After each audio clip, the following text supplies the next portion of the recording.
ایک دن حضور صلی اللہ علیہ وآلہ وسلم نے حضرت عائشہ صدیقہ رضی اللہ تعالی عنہا سے فرمایا، اے عائشہ، آپ دیکھیں کہ لہجے میں کس قدر محبت ہے۔ فرماتے ہیں، اے عائشہ، جب تم مجھ سے خوش ہوتی ہو تو مجھے پتہ چل جاتا ہے، اور جب کچھ ناراضی ہوتی ہو تب بھی مجھے پتہ چل جاتا ہے۔ تو حضرت عائشہ صدیقہ نے پوچھا کہ یا رسول اللہ وہ کیسے؟ آپ نے فرمایا کہ اے عائشہ، جب تم مجھ سے خوش ہوتی ہو تو تم یوں کہتی ہو، مجھے رب محمد کی قسم ہے صلی اللہ علیہ وآلہ وسلم، اور جب کچھ ناراض ہوتی ہو تو تمہارا کہنے کا انداز کچھ یوں ہوتا ہے کہ مجھے رب ابراہیم کی قسم ہے۔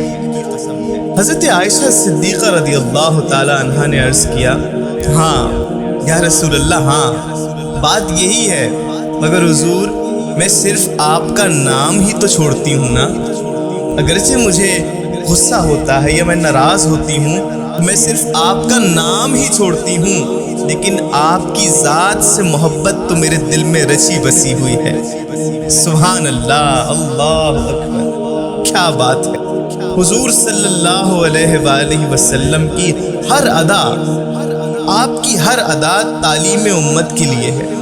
اس واقعے میں ہمیں یہ سبق دیا گیا ہے کہ میاں بیوی کی کوئی بھی آپس میں معمولی سی رنجش بھی ہو جائے، کوئی بات ہو جائے، کوئی نوک جھونک ہو جائے تو دل میں محبت کم نہیں ہونی چاہیے۔ جو محبت دلوں میں ہے اس میں فرق نہیں آنا چاہیے، اور یہ رنجش بھی معمولی سی ہونی چاہیے، یہ جھگڑا بھی معمولی سے ہونا چاہیے، اسے بڑھاوا نہیں دینا چاہیے۔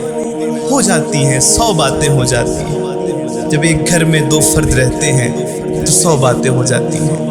معاف کر دیا کرو، معاف کرنے والے بنو، ارے اللہ کے لیے معاف کر دیا کرو۔ میاں بیوی دونوں ایک دوسرے کا لباس ہیں، دونوں ایک دوسرے کا پردہ ہیں، دونوں ایک دوسرے کی حیا ہیں۔ محبتیں قائم کرو۔